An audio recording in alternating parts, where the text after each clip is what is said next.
apyayantu mamangani vak pranashchakshu shrotramatho balamindriyani cha sarvani sarvam brahma upanishadam maham brahma nirakuryam mama brahma nirakarot anirakaranam astvanirakaranam me astu tadatmani nirate upanishatsu dharmaste mayi santu te mayi santu.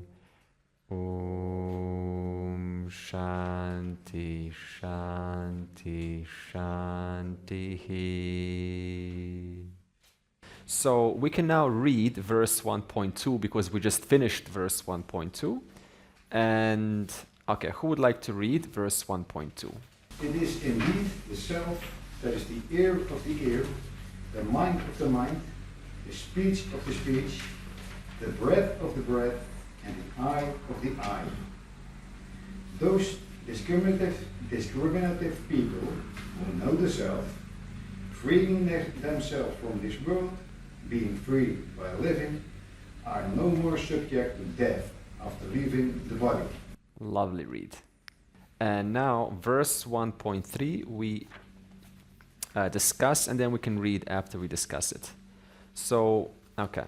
So, na tatra chakshuhu gachati, na vak gachati, na manaha, na vidmaha, na vijanimaha, yatha etad, anushishyad, anya deva, tad viditad, athaha, aviditad, adhi iti shushruma, purve sham ye nastad, vyachachakshire.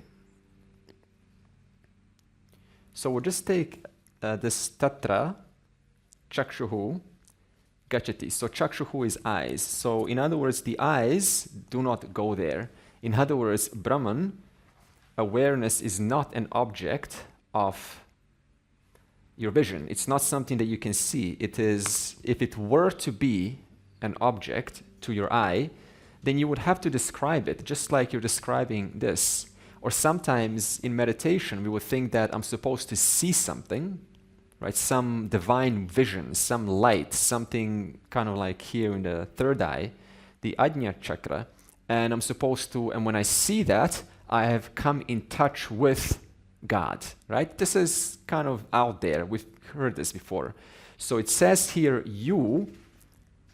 the reality is not something that you can see specifically. It's not time bound to your vision, to your eyes, to your sense of sight, because it is not without any form. Awareness has no form. It is formless.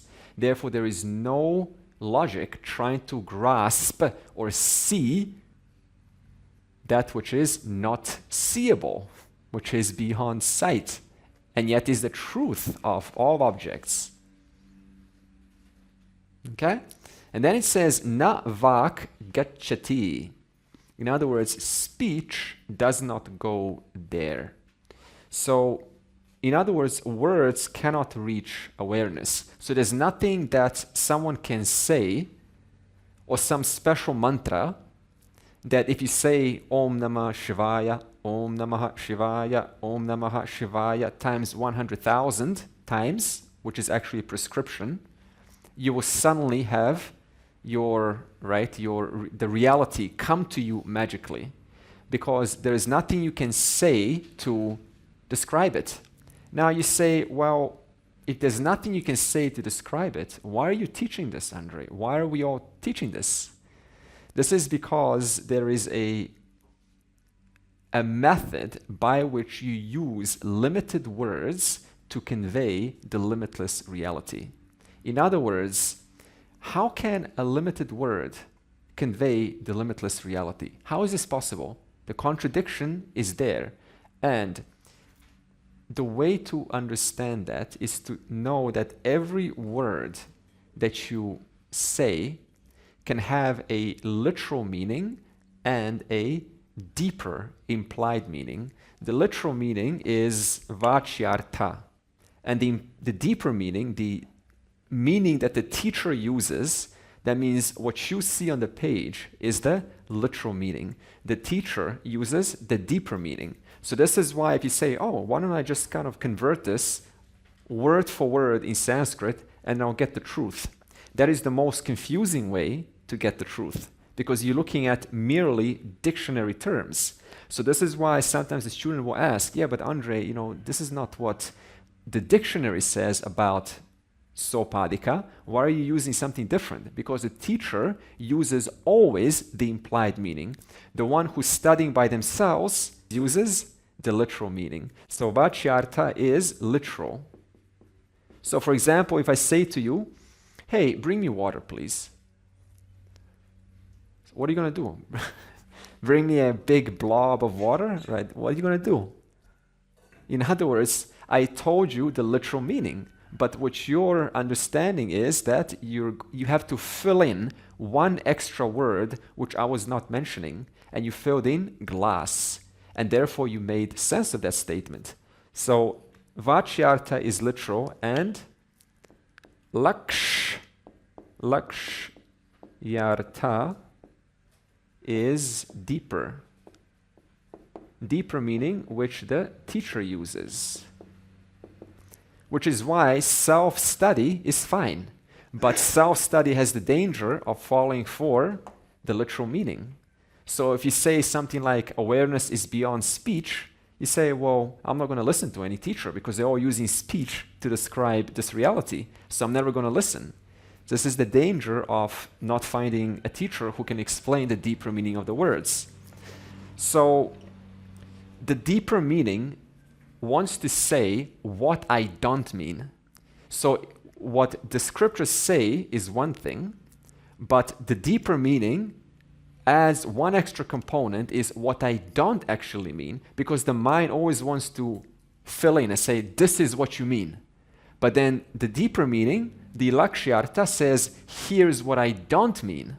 So we have to find those don't means. Otherwise, your mind will misinterpret the teaching. So how is this done? Well, how do we describe this reality that we've been talking about? The rishis have used 3 accurate words to accurately describe this reality. And if you look at these 3 words literally, then the whole thing will go wrong. For example, the first word they say is this reality is sat, which means existence. So if you look at the literal meaning of sat, what is your understanding of that which is existent? Like something is existent. Literally, something is existent. Just like normal person says, the piano is existent. In other words, it's always isolated to objects within time and space. So this is the vachyartha, the literal meaning. The implied meaning is that from which objects come from. The existence, the content that fills up all objects, making them what they are. That from which time, space, and objects all come out of.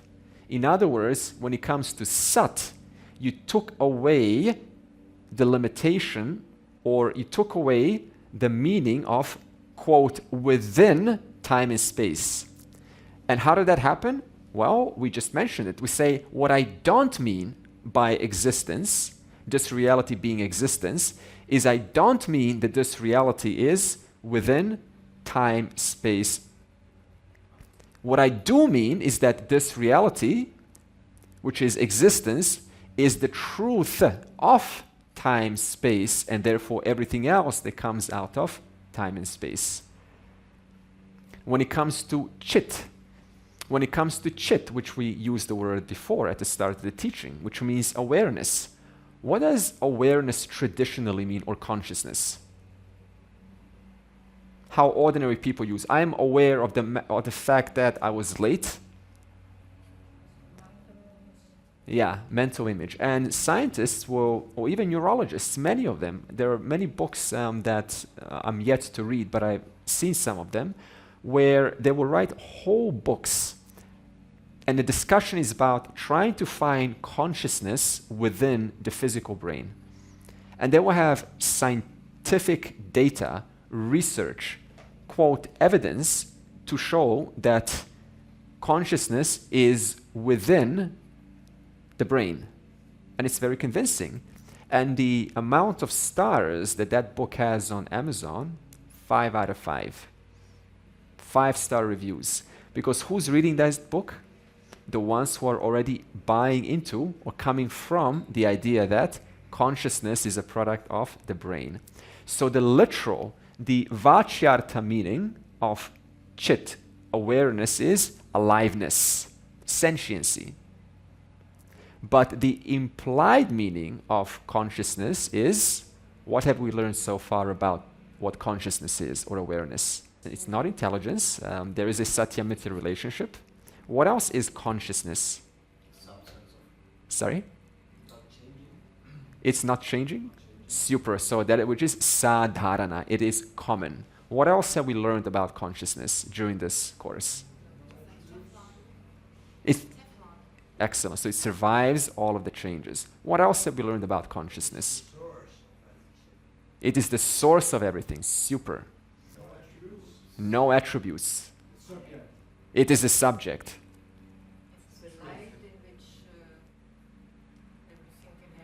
It's the light in which everything is known. The witness of all changes. Okay? Therefore, what we just asked here was, what was the lakshyartha? What was the implied, the deeper meaning of chit, awareness? And you have all very rightly answered that very well. So, well done. So, and then, what else is this reality? It is anantam. Anantam, so sat, it is existence, it is chit, it is awareness. And what kind of existence and awareness is it? That's your natural question you're going to ask. Is it time-bound? No, it is anantam, existence and awareness, which means it is limitless. Now, how do you look at yourself when he talks about this reality? Well, you think that I, Atma, am just one of the manifestations. I am, right, sort of limited. This is how you start out. This is, your literal understanding. Wow, this reality that they're talking about, I am just yet to, I'm yet to get in touch with it. But the deeper meaning is, the very person who's trying to get in touch with it is it. Only has to discover it, that it's already true right now through the pramana. Therefore, sat chit, and what kind of a sat chit? It is limitless. It is without a second. There's only one. That means there's no two existence awarenesses competing with each other. One existence is better than the other existence. One awareness is more evolved than another awareness. There is only one existence from which time and space comes and which fills the content of all objects. And there is only one awareness in whose presence all of the objects that are filled with existence are illumined, are revealed, are recognized in the presence of that awareness. So understand this, it's not two different things here. It's not like awareness is one thing and existence is one thing. It's just describing, helping you understand what is existence. What is awareness? Well, awareness is something that by the very virtue, think about it logically, by the very virtue of revealing, of in the presence of whom something is revealed, the very virtue of that recognizer, revealer, it's existent. It's not sort of mysterious. Just to recognize something means that which recognizes exists. Therefore, the nature of it is existence and awareness. What kind of awareness is it? It's an existent awareness. What kind of an existence is it? It's an awareful existence. In other words, whatever shows up in existence is awared by what? By existence awareness. Whatever existence manifests as, it is existent and it is revealed by awareness, which is existence. So when existence shows as an object, that object is awared by that existence. Therefore, this existence awareness is without a second. It is the content of the universe. And not only is it the content of the universe, it is the revealer in whose presence objects are coming and going. What kind of objects? Existent objects. Therefore, what I want to show is that Vedanta uses a methodology using limited words to convey a limitless meaning. That's how the tradition works, by using the deeper meanings of words rather than the literal meaning of words, which is why someone can study this for 40 years or kind of look at it from an academic standpoint. They will never, ever, ever get it. You can only get the true meaning from the Guru Shishya tradition. That is just how it works. It's not just here. It's also the same thing in science. In physics class, you can say, oh, I understood E equals mc squared. You know, you can extract energy out of matter. You can extract a lot of energy out of matter, which is how we made, atomic bombs. Yeah, I understood. And you can also convert matter back into energy. What's the big deal?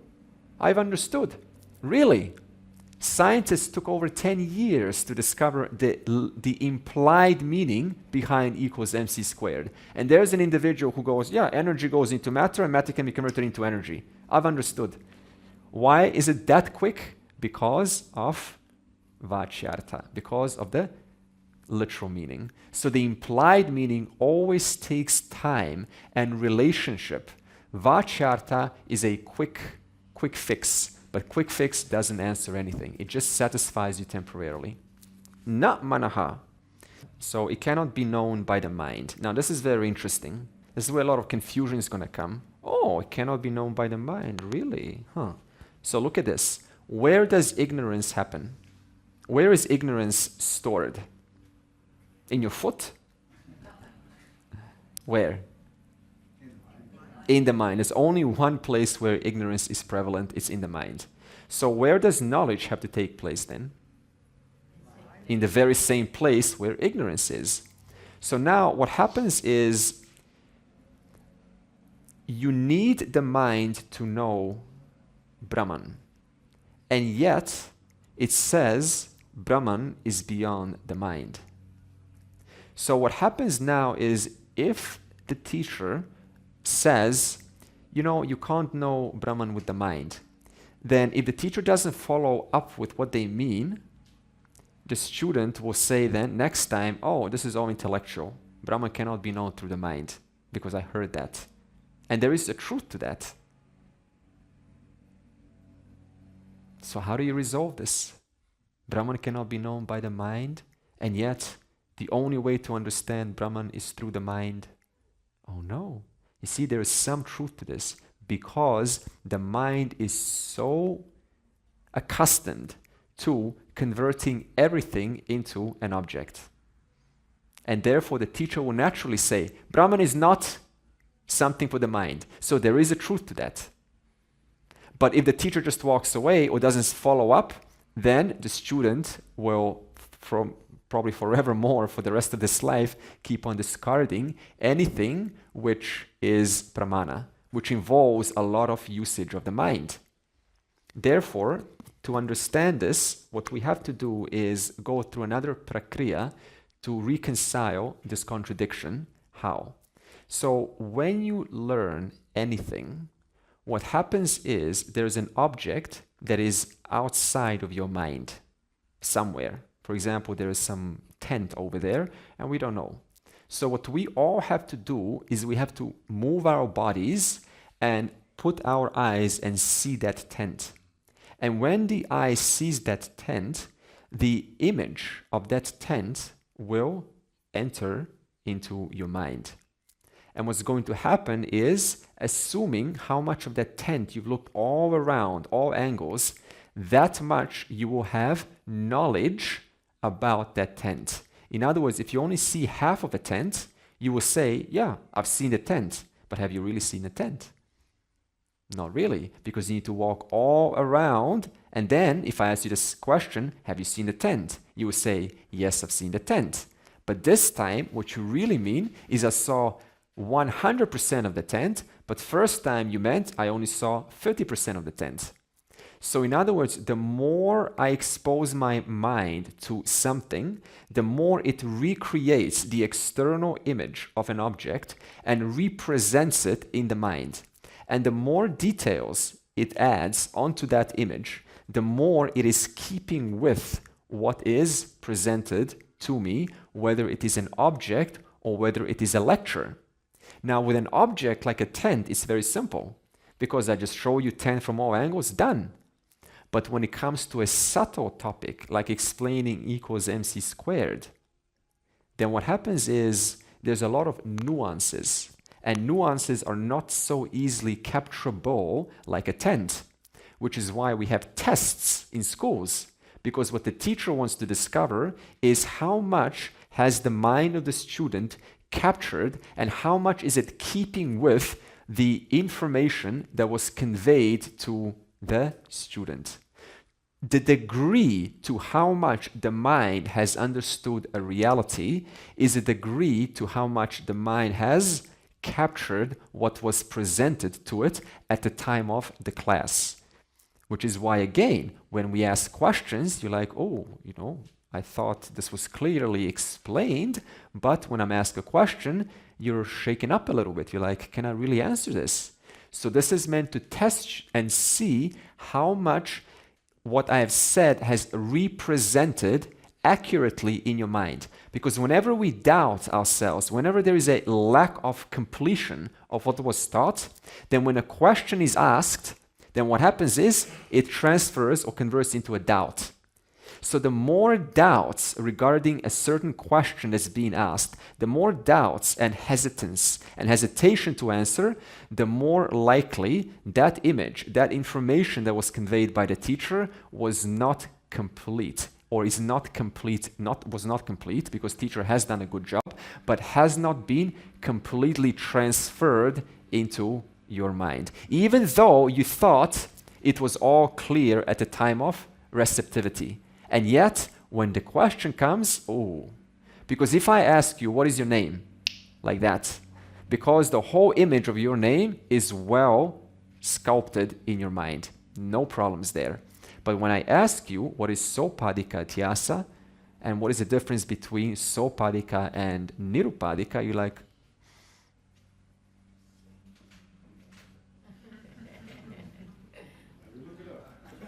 like that, okay? So understand this is not about kind of putting anyone down. It's just how the nature of the mind works. Sometimes when I was preparing for this, I was like, how much do I really understand? So what I do sometimes is I just put this inside, it's great things today with AI. You can just put a book inside AI and you can say generate 50 questions based on this text. And it generates 50 questions and I'm like, whoa. The question's being asked and I'm already taken back. So it's a beautiful way to demonstrate how well you have captured by asking yourself questions, and then you will see how accurate and how well constructed that image is keeping with what was intended to be communicated through the texts, through the Upanishads. And therefore, when it comes to knowledge taking place of the conveyed idea, conveyed information, what happens is, in Sanskrit we call this vritti jnanam has taken place. Vritti jnanam. How many T's? 2 T's, right? Vritti jnanam. By the way, some people say this jnanam, it's actually jnanam, but because Hindi speakers it's so prevalent, they will say jnanam, so that's why I also say jnanam. But it's actually jnanam, which is very rare to be said nowadays. So vritti jnanam. So vritti jnanam is when the external object whether it is a gross object or a subtle object like knowledge in the Upanishads, has been accurately represented in the mind of the listener, and that representation is called vritti jnanam. Vritti means thought, jnanam means knowledge. That means knowledge in the form of a mental image, a mental mode, is now accurately representing the information that is being conveyed. Now, this vritti jnanam has two sub-operations. Sub-operations means it's further understood by understanding two sub-operations. Vritti vyapti means result. And phala vyapti. Why am I doing this now? Because what was the original question? How do you reconcile that Brahman cannot be known through the mind, and yet mind is the only way by which you can know Brahman? So phala vyapti. Okay, so what is vritti vyapti? So this means when I see a rose, if I show you a rose, then that rose, I'm probably not on camera now because it cuts me here and sit down. So this means when I show you a rose, then right, what happens is your mind captures that rose and it represents it inside your mind. Okay? Therefore, rose image is created. Such as, okay, so right now, look at this. Okay, you ready? Boom. Okay, so now two things took place when I, hold on, it's too unstable. Okay, so 5, 4, 3, 2, 1. Okay, in that moment, when this happened, watch. Okay, two things happened so quickly you missed it. It just happened so fast. What happened first? Vritti vyapti has obtained. That means the image in your mind has obtained. And because the image has obtained, what happened then is phala vyapti. Ignorance of this, which was not there just a moment ago, has been removed. So two things are happening. Image created, ignorance removed. Okay? Vritti vyapti, the image has been captured in your mind, and because it's captured in your mind, it has removed ignorance of ball. When it comes to knowledge of Atma, knowledge of who you are, knowledge of Brahman, knowledge of awareness, these are all synonymous words, by the way, all mean consciousness. Brahman, consciousness, awareness, Atma, I am, Swataha Siddha, Swayam Prakasha. These are all words that we used so far in this course to convey awareness. Chit also, okay? So, when it comes to understanding who you are, does vritti vyapti happen? Remember, vritti vyapti is an image of something. Yes. No, I hope you said no. I heard no. So, I'll make this a little bit more clear. When it comes to knowing who you are, there's a special kind of Sanskrit word that we use, and then we explain it, called akanda akara vritti. Akanda, so in other words, what is akanda akara vritti? When moksha takes place, what specifically is moksha? What happens in the mind when moksha takes place? This means it is a mental mode which doesn't have an image, because Atma is not an image. You cannot represent consciousness in your mind because it's not an object available. So what akanda akara means, it's a thought which has no division. It's a formless thought. Huh? A formless thought? What do you mean by that? In other words, it is not vritti vyapti because vritti has a form. It only is phala vyapti because phala vyapti removes forms. In other words, what kind of forms does phala vyapti remove? What's removed? An idea. And what is an idea? an idea is vritti-vyapti. In other words, I had an idea once upon a time during the stage of ignorance that Atma was an object. So once upon a time, I had an idea that Atma was like this, some sound, some object, which is a form, isn't it? An idea is a form. So when moksha takes place, what you do, you don't add a new image, just like with everything else. You remove images. And in respect to removing ideas and images, it is phala vyapti, because you remove the idea that you are something that is out there and it is yet to be gained in the future, that the truth is not here, it is tomorrow. Moksha is for those Buddhas, therefore Ramana Maharishis. For me, nobody. In other words, all of these notions are removed. Now, what about until moksha takes place? Everything from day one, since beginningless time, it was all vritti-vyapti, phala-vyapti. Vritti-vyapti, phala-vyapti. As I said, vritti-vyapti and phala-vyapti. In other words, all that you were doing until moksha was creating images that are representing values, how to live, how to be dharmic, how to love, how to communicate, how to do what is to be done. These are all mental vrittis. Vritti doesn't just mean thought, by the way. It also means mental mode. That means all that was happening was mental modes were being changed in your mind.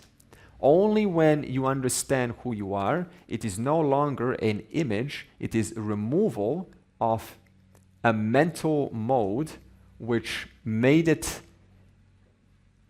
so that you thought Atma was an image. That mode is removed. For example, when would this take place? They're enlightened, I'm just nobody. This is an idea right now that you're talking. I'm not going to get this. No, I'm not going to. Only teachers, only swamis, only the great sages. No, these are all modes. One day, or one time, or right now, when that idea, that self-talk, which are all vritti-vyaptis, by the way, since beginningless time, when they are all removed, that Atma is some object, that is akhanda karavritti, moksha. In other words, you have removed that notion which you thought you were something out there. There is a way to demonstrate this through, it's called Shaka Chandra Nyaya. Shaka is a branch, and there was a very interesting example where there was a student and a guru, and the student couldn't see the moon because Chandra means moon, and Shaka is a branch. So the student was going, where is the moon, Guru? I don't see the moon, because it was I don't think it was a moon, but like a star, something very small. And it was sort of,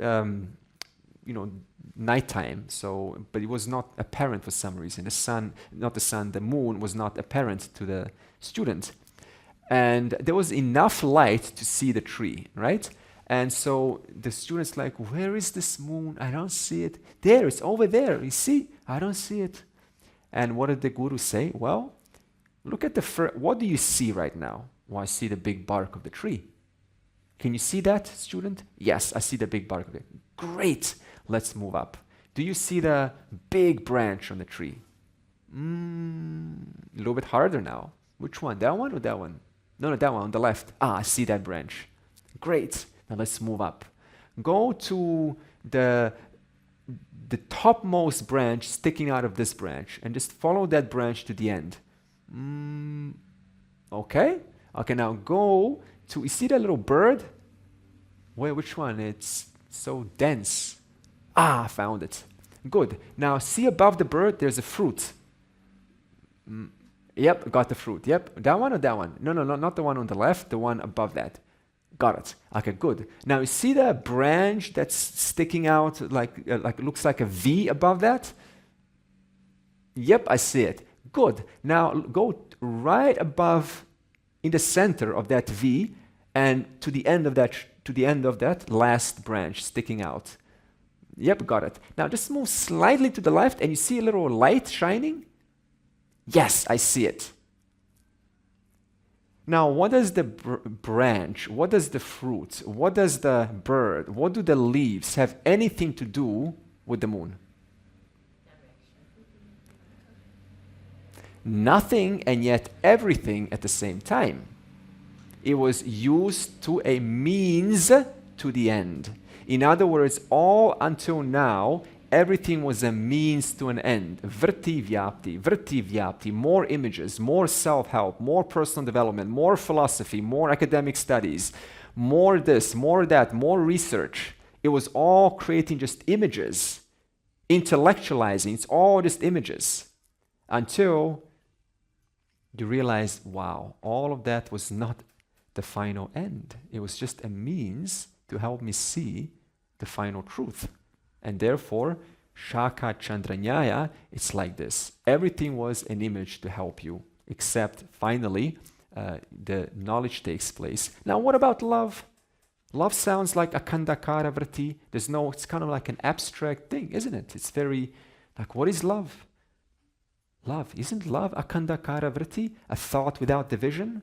A mental mode without division? I can't put love into any kind of a concrete thing, like a pen or hatred or disgust. These are very gross things. Everyone knows disgust, everyone knows displeasure, but what about love? It's so subtle. Isn't that self? Isn't that the reality?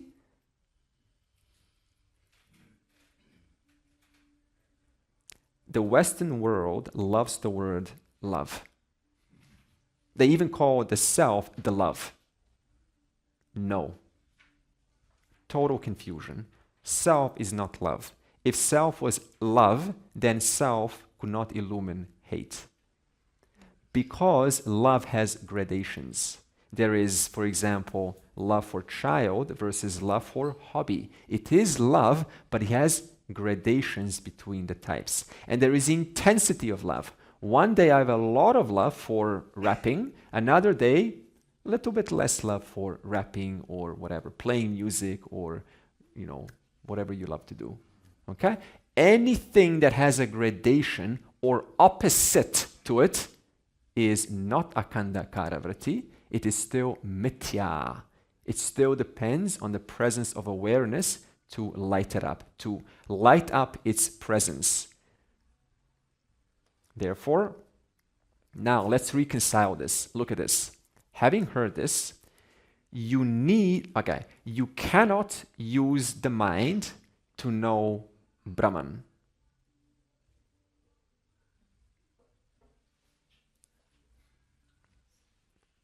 Which one?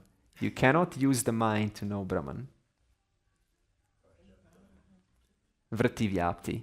You cannot use the mind, brackets, vritti vyapti, to know Brahman. And yet, you can use the mind, brackets, palavyapti, to know Brahman. You understand? In other words, you cannot use the mind to turn awareness into an image. Therefore, vritti vyapti. But you can use the mind to know Brahman because the mind has ignorance of Brahman, and that ignorance is cancelled out through knowledge of Brahman.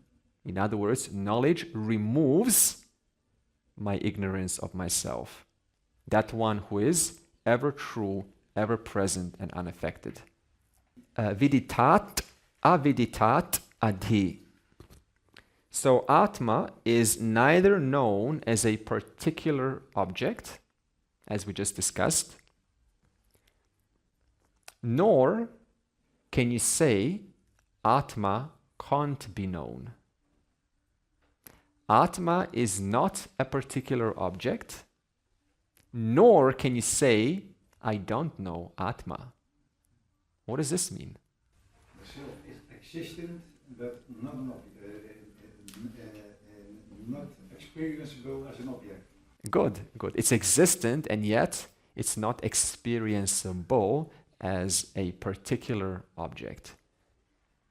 In fact, just to say, I don't know Atma, I don't know me, I don't know I, that whole speech is blessed by Atma. Who's revealing that statement? Atma is revealing that statement. That's why you can't say Atma can't be known. Because just to know that you said Atma can't be known, just to know that implies Atma is revealing that statement. And at the same time, Atma can't be known as an object because, again, Atma is attributeless, and therefore you can't know it as something that is outside of you because it is you.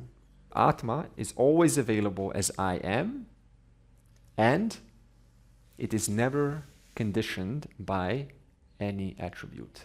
Now, it wants to, the following verses, they want to reinforce everything we said so far in very compressed modes. So verse 1.4 and verse 1.5 I'm going to combine. So I'm just going to chant verse 1.4. Actually, let's just read verse 1.3. Someone please read 1.3. Eyes have no access there. The organ of speech also does not reach there, nor does the mind. We do not recognize it as an object. We do not therefore know how to impart this knowledge in any other way. It is indeed different from the known and also from the unknown.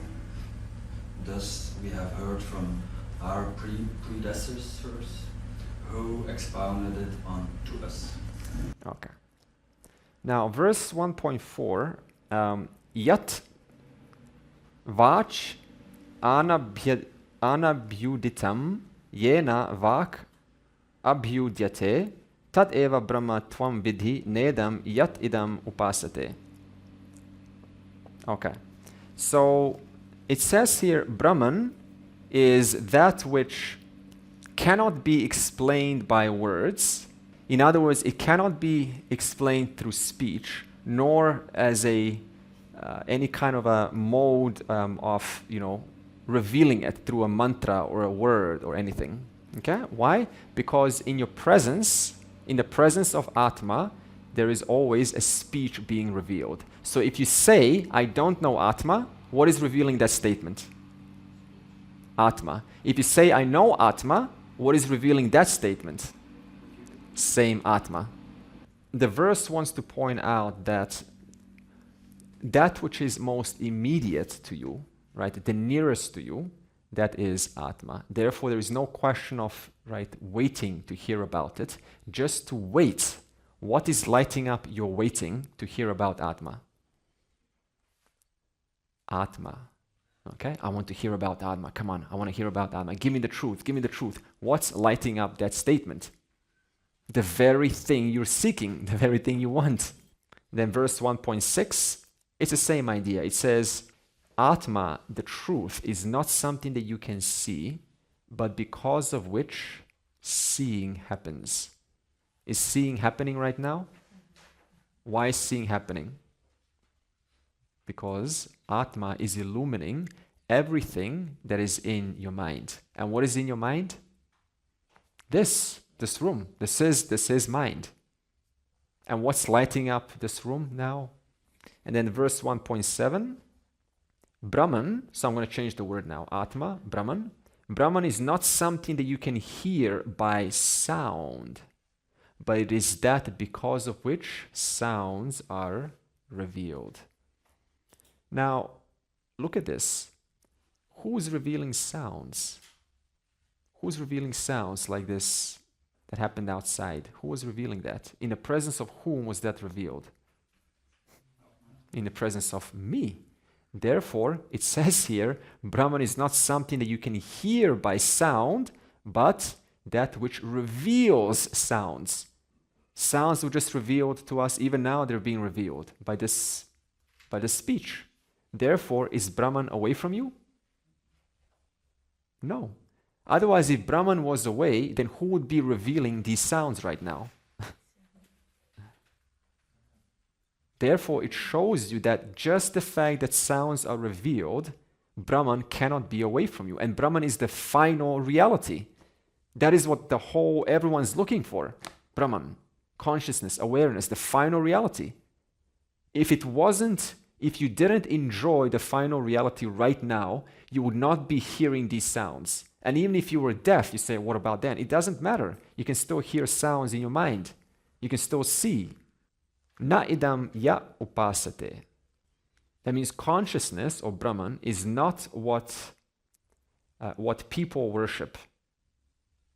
In other words, consciousness is not something that you can worship, such as an idea, such as the Om sign, such as notion or an experience or a memory, a non-dual experience once upon a time. I'm going to worship that as Brahman.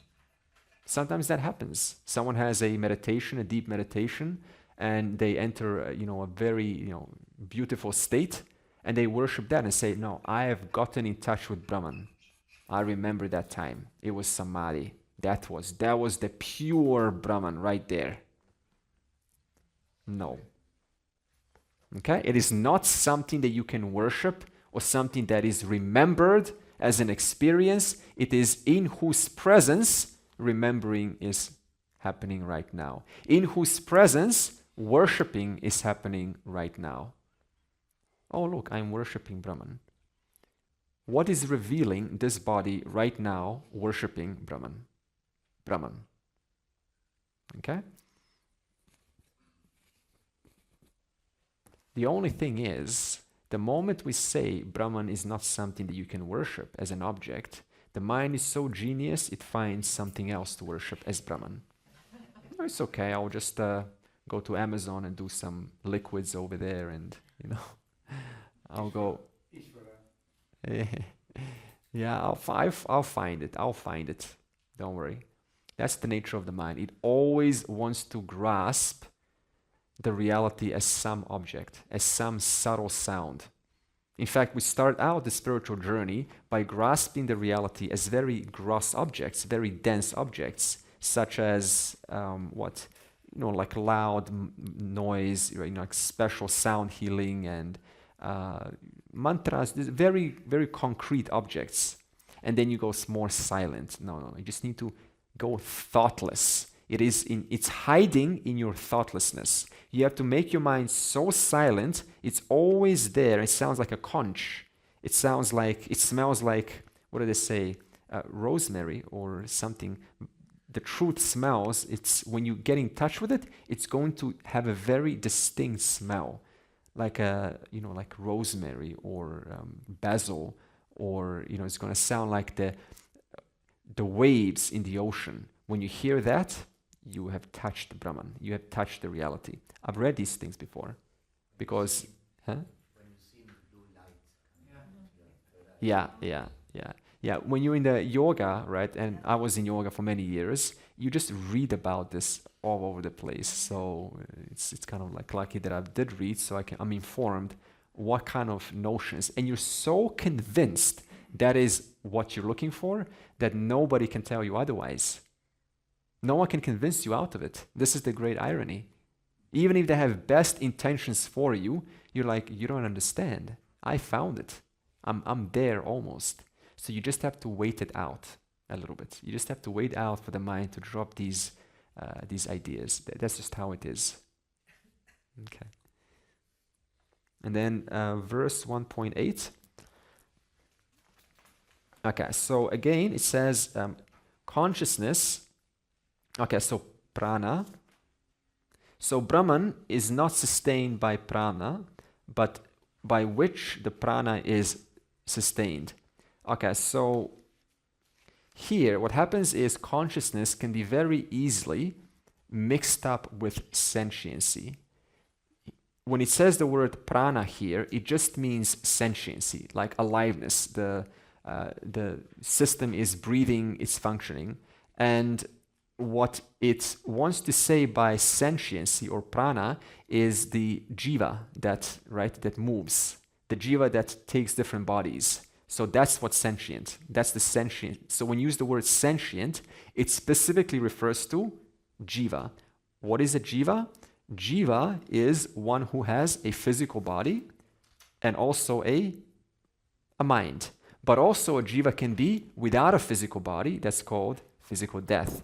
But then that mind continues to different bodies. Okay? And it's reprogrammed. That's why you don't remember what happened, because it's reprogrammed from scratch. But you take away some impressions into the next life.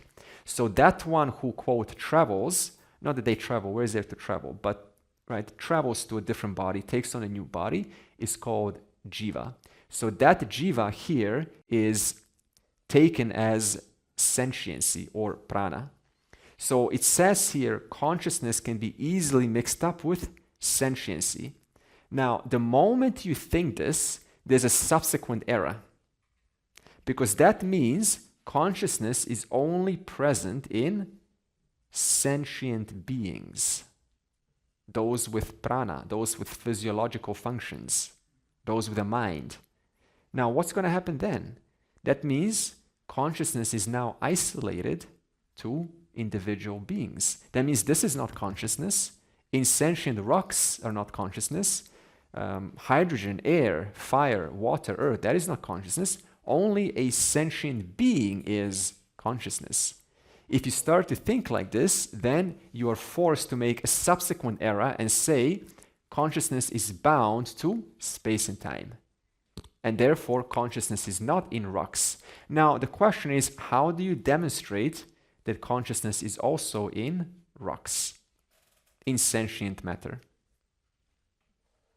How do we demonstrate that using what we've learned so far? Good. Say again a little bit more. To break it down to quarks, to the most little part, Okay. And you keep Concepts, and then intelligence, and then you end up with consciousness. good. So how do you show that a rock is consciousness? Because if you break down that rock, you will see it too is put together. There is, for example, 5 carbon, 6 hydrogen, and 5 oxygen atoms to form silica, right? So there's an intelligent putting together. And that intelligent putting together is also reducible. Those atoms are reducible into concepts, as we've discussed. And concept can never be outside a conscious being. In other words, you cannot think of intelligence outside of consciousness. Consciousness supplies intelligence with the ability to put together. Just like your mind cannot do anything without you being conscious. If you're just in a coma, your mind, no matter how intelligent it is, it cannot put things together. So the question I asked was, how do you show that consciousness is inside rocks? What was the answer? You break it down into parts, it reduces to concepts, and concepts have a satya mithya relationship to awareness. So they resolve finally into awareness. Okay, now let's ask this question. What makes an object sentient? What's the difference between a sentient object, like a human being or a dog, and a rock? Subtle body. Now, what is a subtle body? Well, in Sanskrit, it's more accurate. It's sukshma sharira. Sharira means that which changes, that which decays. To decay is to change. That subtle body is being equated to the word prana in this verse. So, because subtle body makes you sentient, okay? So now the question is, how do you show that the subtle body is different from the physical body? Because there are many neurologists who will say that there is no mind. The mind is your physical brain. Okay? Many of them say this. But in Vedanta, what we say is that your physical brain is one type of matter and your mind is another type of matter. So how do you demonstrate that your subtle body, that is your mind, which is equated to the word prana in this verse, how do you show that your mind is different from your physical brain? Because you're the only one who can see it and feel it and know it, and nobody else. The physical body, everybody else can see, but the mind, the psychic body, only you, or whatever. Okay. Emotions, okay, that's possible. It could be, though, put with chemicals too. Okay, any other ideas? How do you demonstrate that your mind, your thoughts, is different from physical matter, physical gray matter? I thought there were experiments where they took great parts of the brain away, but the patterns, the beliefs stayed. Also, after removing the brain as matter, the subtle body remained. Okay, of course. So there is one, good. So there is one experiment, not experiment, but there was one case where half of a brain was taken out because someone had epilepsy or seizures, and they had to take out a whole brain. And the person still had a sense of eyes. They still had a sense of, you know, who I am and what I like, what I desire, and where I come from, and it still had culture. Thoughts, you cannot measure thoughts with you need a projection, so it sends information. Or instruments you can, so you cannot Measure. witness it actually. Good. So, okay, I'll go with this. So that was a very good argument. So what he's saying is that if I say imagine like a green tree, right, in your mind, just imagine a tree. And if I say, now keep on imagining, and then I kind of hook up instruments to your brain, and I try to look, the only thing I can see is physical electrical impulses, right, movements, gray matter. But if I break down your brain, suppose I could, and I try to go inside atoms, and I see where is a green tree, which atom has green. If one atom doesn't have a green tree, then which other atom is going to have a green tree? Because a tree is not intrinsic to an atom. So no matter what atom you look up, you're not going to find a green tree. Okay? So in other words, I can see your physical activity, but I cannot see your subjective experience. The second way is that during a brain operation, when patients have their brains open, and they have to be awake, because the way it works is that if you operate on the brain, the patient has to let you know if they can still speak so that they don't take too much brain out during cancer. Now, the way they do that, to test the patient's motor functions, is they put 2 electrodes on their physical brain, and they will see, right, which limb will move. Now, if the brain and mind were one and the same thing, then by the time you activate the brain and your arm moves, you would say, I used my free will to move that arm. But you don't say that. You experience your arm without your free will moving. In other words, the brain is one thing and mind is something else. Because were the brain and mind one thing, then if I control your brain, you would say, yeah, I thought of that and therefore I did it. But you don't say that. You go, wow, can you do that again? Right? Another way is that your body can be right here, your eyes can be open, but there is no indweller. Knock, knock. Oh, sorry, I'm back. In other words, your senses were open. All of the sense data was being received inside the brain, but the brain was temporarily disconnected from the indweller, the mind, and therefore no indweller registered what was going on. So this means your body, your physical brain can be here, but you could be having an entirely different experience with your mind flying away somewhere.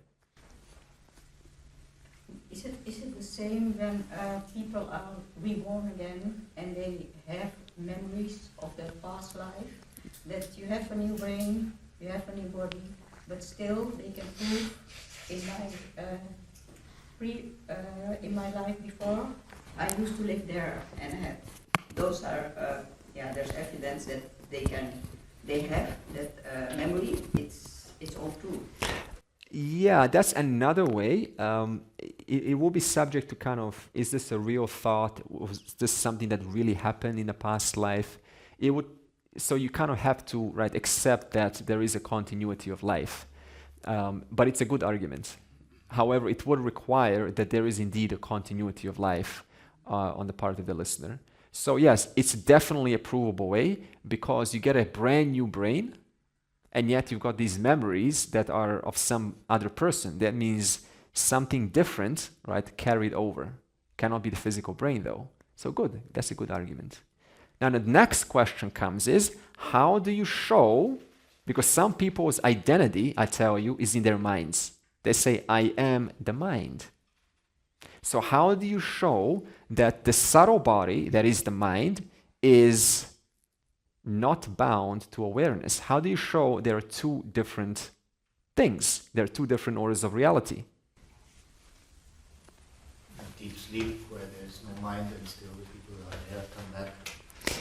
Look again with their subtle body. So in other words, what you're saying is that during deep sleep, when there is no life, therefore there's no mind to report anything. But as we said earlier, if I were to be the mind, then I wouldn't go to sleep because the mind goes out of existence and I don't want to go out of existence. So we would be afraid to go to deep sleep. Second, but we're not, right? We go to deep sleep gladly. Secondly, is that deep sleep is known to the subject. That means the subject wakes up, and upon waking up, you ask them, how was your sleep? Did you sleep? Yeah, I slept. Now, when you say I slept, did you mean I dreamt? You specifically mean I slept. I enjoyed that moment which did not include the dream. I enjoyed that moment which did not include that moment where the mind was still there. That's called a dream. In other words, I loved my sleep. I loved the moment where there was no mind.